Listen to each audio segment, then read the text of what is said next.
छत्तीसगढ़ी गाने देखने और सुनने के लिए हमारे YouTube चैनल सत्यम म्यूजिक छत्तीसगढ़ को लाइक, शेयर एवं सब्सक्राइब करें।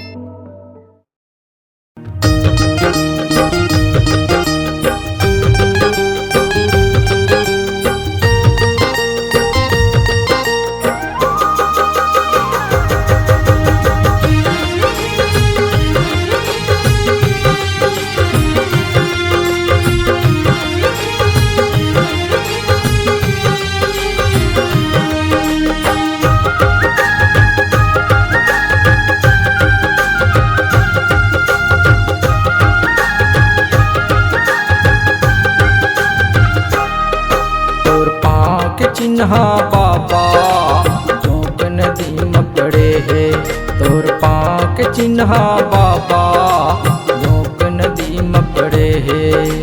पचकुंडी के ऊपर में बाबा, पचकुंडी के ऊपर में बाबा जोड़ा खाम गड़े है। तोर पाँव के चिन्हा बाबा जोक नदी में पड़े है, तोर पाँव के चिन्हा नदी में पड़े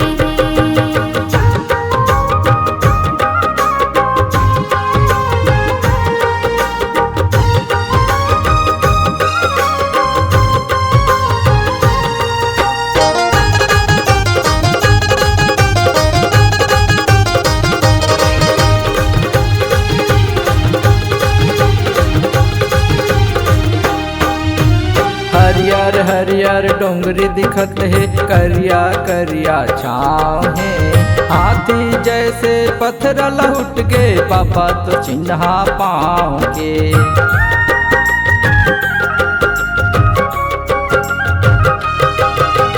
हरियर हरियर डोंगरी दिखत है, करिया करिया छाँव है।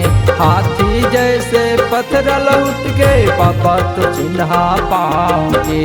पचकुंडी के ऊपर में बाबा, पचकुंडी के ऊपर में बाबा जोड़ा खाम गड़े है। तोर पाँव के चिन्हा बाबा जोक नदी में पड़े है, तोर पाँव के चिन्हा बाबा जोक नदी में पड़े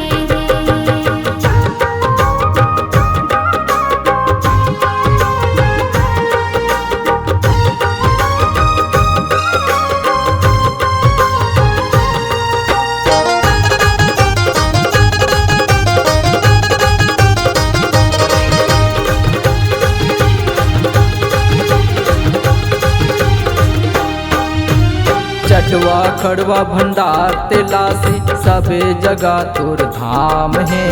सात अजूबम आठवा अजूबा गड़े हवै जत खाम है।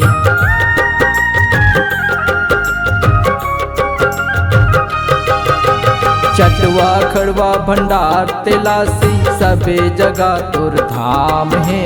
सात अजूबम आठवा अजूबा गड़े हवै जत खाम है।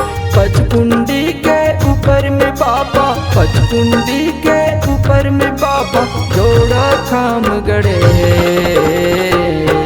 तोर पाँव के चिन्हा बाबा जोक नदी में पड़े है, तोर पाँव के चिन्हा बाबा जोक नदी में पड़े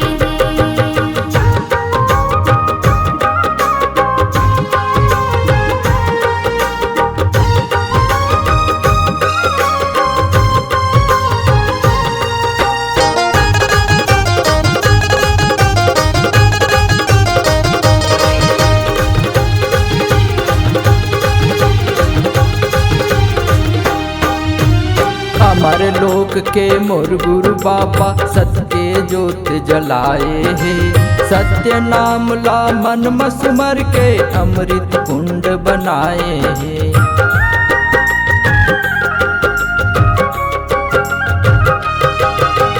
हमारे लोक के मोर गुरु बाबा सत्य के ज्योत जलाए है। सत्य नाम ला मन मसमर के अमृत कुंड बनाए है। पचकुंडी के ऊपर में बाबा, पचकुंडी के ऊपर में बाबा जोड़ा खाम गड़े।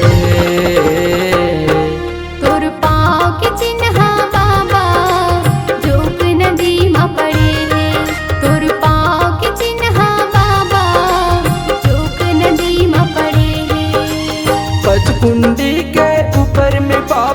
बचकुंडी के